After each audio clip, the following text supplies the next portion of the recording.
Hello everyone. तो इस part के स्टार्ट में हम देखते हैं कि शी यून जी यून की स्कूल रीयूनियन पार्टी पर पहुंच जाता है। उसे देखकर जी यून एकदम अपसेट हो जाती है। डोंग हा उसे हाथ पकड़कर कहता है कि मत घबराओ, मैं तुम्हारे साथ हूँ। और फिर आगे जाके शी यून को अपना इंट्रोडक्शन कराता है कि मैं जी यून का बॉयफ्रेंड हूँ। जी यून इतनी अपसेट होती है कि वहाँ से गायब हो जाती है। डोंग हा को लगा था कि वो लेडीज वॉशरूम में है, वो बाहर खड़ा बेचारा वेट करता रहता है, इवन एक दफा तो अंदर भी घुस जाता है। लेकिन जी यून एक खुली जगह पर जाकर खड़ी रो रही थी।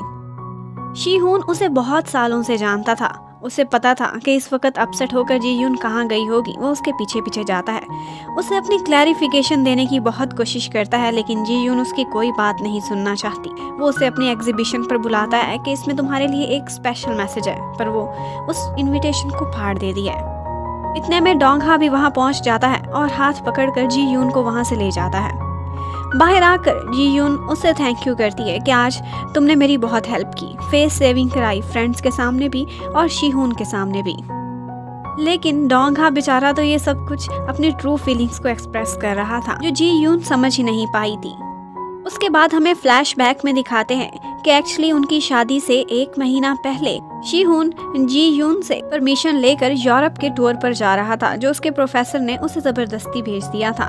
वो उससे वादा करता है कि मैं शादी से 1 हफ्ता पहले जरूर वापस आ जाऊंगा, लेकिन फिर वो कभी वापस नहीं आया। फिर हमें दूसरी साइड की स्टोरी दिखाते हैं। शी हून की असिस्टेंट उसके साथ होती है। उसकी नज़रों से लगता था कि जैसे वो शी हून को बहुत लाइक करती है, और उनके बीच ये सारी कंफ्यूजन्स उसी ने ही पैदा की थी। शी हून ने अपने असिस्टेंट के थ्रू उसे मैसेज भिजवाया था, क्योंकि उसके साथ एक एक्सीडेंट हो गया था, लेकिन उसकी असिस्टेंट ने वो उल्टा मैसेज जाकर जी यून को दे दिया कि शी हून कहता है कि तुम्हें गलत चॉइस थी। फिर अगले दिन ऑफिस में दिखाते हैं कि बॉस जी यून को एक टास्क पर भेजता है। एक कोई फोटो जर्नलिस्ट था जिसका नाम फिलिप नो था, उसका इंटरव्यू करना था। जी यून उसके लिए जाने लगती है, लेकिन जब वो आगे जाती है तो उसे पता चलता है कि वो फिलिप नो कोई और नहीं बल्कि उसी का ही एक्स फियांसी था। वो एकदम अपसेट हो जाती है। पहले तो इंटरव्यू छोड़कर जाने लगती है, लेकिन फिर अपने प्रोफेशनलिज्म की वजह से वापस आ जाती है। अपने उस इंटरव्यू के बीच शी हून दबे दबे अल्फाज में उसे बताने की कोशिश करता है कि उसके साथ काफ़ी सारे हादसे हुए हैं। एक दफ़ा एक लायन ने उस पर अटैक कर दिया था, जबकि एक और दफ़ा वो एक एलिगेटर का नाश्ता बनने वाला था। लेकिन हर दफ़ा जब वो मौत का सामना करता तो उसे एक ही अपना प्यार ही नजर आता था, और उसी स्ट्रेंथ की वजह से वो वापस जी उठता था। जी यून रात को बहुत अपसेट होकर बाहर बैठी होती है तो डोंग हा उसको मिलता है। वो डोंग हा के साथ अपने दिल की बहुत बातें करती है। वो सब बताती है जो उसको शी हून की तरफ से मैसेज मिले थे, और कैसे उसने वो 6 साल इतनी सफरिंग में गुजारे, और उसे कितना दुख हुआ था ये सुनकर जब उसकी असिस्टेंट ने जी यून को मैसेज दिया था कि शी हून कहता है कि मेरी चॉइस ही गलत थी। जी यून को लगता था कि शायद उसे किसी और से ही प्यार हो गया है। यहाँ पर डोंग हा उसे तसल्ली देता है और फिर ऊपर घर तक लेकर जाता है। रात को अपने बिस्तर पर लेटे हुए डोंग हा को नींद ही नहीं आ रही होती। उसे शी हून पर इतना गुस्सा था कि उसने उसका नाम ही पोलर बेयर रख दिया था। वो गुस्सा करता है कि 40 से ऊपर का हो गया है, ना इसके बाल गिरे हैं ना ये मोटा हुआ है, और फिर सोचता है कितनी बुरी सी स्माइल है इसकी क्या जरूरत है। जी यून की लाइफ में उसे नहीं, मुझे होना चाहिए। दूसरी तरफ हमें जी यून की मॉम को दिखाते हैं। वो आजकल काफी वर्कआउट कर रही थी और अपनी स्किन का भी ख्याल रखती हैं, क्योंकि उनको अपने लिए जी यून का बॉस काफी पसंद आ गया था, और वो एक बहाने से जाकर उसको चेरी टमाटोस का एक पौधा भी गिफ्ट करती है। जबकि अगले सीन में हमें दिखाते हैं कि डोंग हा को शी हून के ऑफिस में जाना पड़ता है, क्योंकि उनकी एक फाइल वहां पर रह गई थी। उसके असिस्टेंट एक जरूरी काम से जाती है तो डोंग हा वहां पर उनके डॉक्यूमेंट्स और फोटोज देखने लग जाता है। यहाँ पर उसे ये पता चल जाता है कि जैसे शी हून को कोई बहुत बड़ी बीमारी हो या उसकी सर्जरी हुई हो, उसकी रिपोर्ट्स वहाँ पड़ी थी, और साथ ही साथ वो वहाँ पे वेडिंग रिंग्स भी देख लेता है जो आज तक उसने संभाल के रखी थी।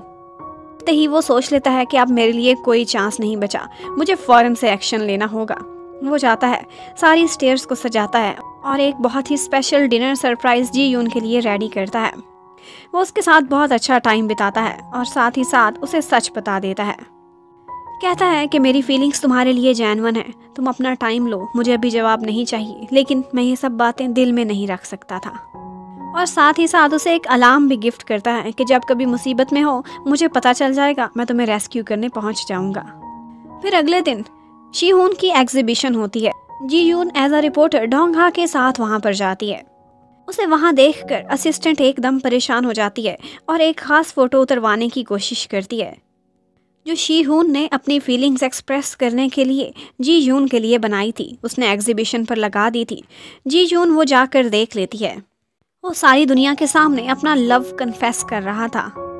रिपोर्टर्स उनकी फोटोज बनाने लगते हैं तो एकदम शी-होon जी-यून को साथ लेता है और एक जगह पर जाकर छुप जाता है।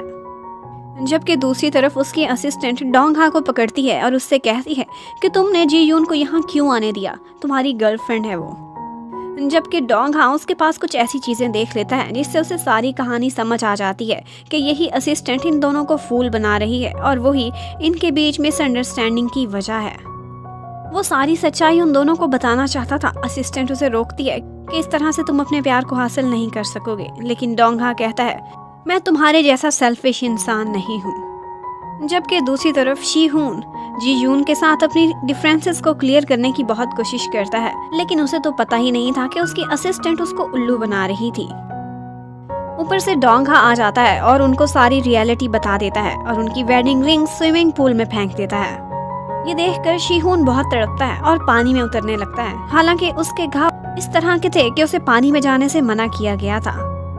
उसकी इन्फेक्शन बढ़ जाती है। जल्द ही उसको एक अगली सर्जरी भी चाहिए थी। फिर उसके बाद जी-यून उसका ख्याल रखती है और उसे सारी रियलिटी पता चल जाती है। उस रात डोंग-हा काफी परेशान होता है क्योंकि जी-यून वापस नहीं लौटी थी। वो शी-होon का ख्याल रखती रही थी और अगली सुबह वो उसे सारी बात बताता है कि एक्चुअली मैं यूरोप नहीं बल्कि मेरे टीचर के कहने पर मैं तो अफ्रीका में गया था। वहाँ पर युद्ध चल रही थी और मैं वहाँ फोटोग्राफी कर रहा था। हमें बाहर निकलने से मना किया गया था, लेकिन मेरी शादी थी, तुमसे किया वादा मैंने निभाना था। मैं आने के लिए निकल ही रहा था कि मुझे गोली लग गई और उसके बाद मैं 2 महीने कोमा में रहा। उसकी लेग को अभी भी खतरा था। अगर इन्फेक्शन दोबारा हो जाता तो उसकी टांग काटनी पड़ती और वो हमेशा के लिए हैंडीकैप हो जाता। उसी टाइम पर डोंग-हा बेचारा वो बहुत तकलीफ में था। उसका प्यार वापस अपने फर्स्ट लव की तरफ जा रहा था और वो तड़पता रह जाता है, लेकिन कुछ भी नहीं कर पाता। जबकि हमें जी-यून की मॉम को दिखाते हैं कि वो आज एक प्लास्टिक सर्जन के पास पहुंची होती हैं, लेकिन बार बार डाइटिंग पर होने की वजह से वो कोलैप्स कर जाती हैं। जी-यून अब हर तरफ न्यूज में थी क्योंकि उसकी फोटो आउट हो गई थी। इसी वजह से वो अपना फोन ऑफ कर देती है और खुद एक मीटिंग पर चली जाती है। उसी टाइम पर डोंग-हा को उसकी मॉम की न्यूज मिलती है। वो सीधा हॉस्पिटल जाता है और आंटी का बहुत ख्याल रखता है। वहाँ पर आंटी को बातों बातों में पता चल जाता है कि ये भी मेडिकल स्टूडेंट है और आजकल ब्रेक पर है। इससे वो काफ़ी इम्प्रेस होती हैं क्योंकि उनको लगा था अगर ये स्टडीज़ कंटिन्यू कर ले तो इसका बड़ा ब्राइट फ्यूचर है और हैंडसम तो ये पहले ही है।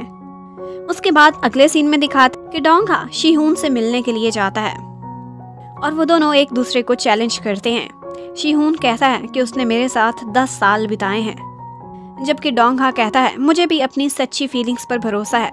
बात यह है कि अब वो अगली ज़िंदगी किसके साथ बिताना चूज़ करेगी। जब उसकी मॉम डिस्चार्ज होकर अपने घर वापस जाती हैं तो वहाँ पर शी-होon आता है, उनसे माफ़ी मांगता है। उसके सामने तो वो बहुत स्ट्रांग बनती हैं और उसे डांट कर वहाँ से निकाल देती हैं, लेकिन बाद में वो बहुत रोती हैं। वो इसी बारे में बात करने के लिए जी-यून की तरफ जाती हैं। उन्हें लगा था कि वो अपनी फ्रेंड नाराई के साथ, लेकिन फिर उनको पता चल जाता है कि वो डोंग-हा वाले फ्लैट पर रहती है। वो सीधा उसके घर पहुँच जाती हैं, उसे काफ़ी डांटती हैं। डोंग-हा भी उस टाइम पर घर में एंटर होने लगता है, लेकिन फिर वो दोनों को बातें करते हुए सुन लेता है।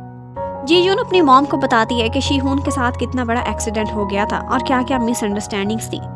इस सब के बीच वो इतना रोती है, कहती है कि सबको लगता है कि ये सब भुलाना बहुत आसान है, लेकिन मैंने अपनी लाइफ में सिर्फ एक ही दफ़ा प्यार किया था और अब मेरा दिल बहुत दर्द कर रहा है। मैं ये तकलीफ़ कैसे सह पाऊंगी। और उसे तकलीफ़ में देखकर डोंग-हा खुद बहुत तकलीफ़ में पहुंच जाता है। उसके बाद अगले दिन शी-होon की जी-यून के साथ एक आर्टिकल के सिलसिले में मुलाकात होती है।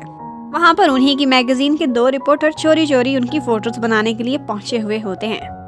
जी-यून वाकई विच थी। वो उनको देख लेती है और मीटिंग कैंसिल कर देती है, कहीं और मिलने को कह देती है और खुद जाकर उनकी ठीक ठाक ठुकाई लगाती है।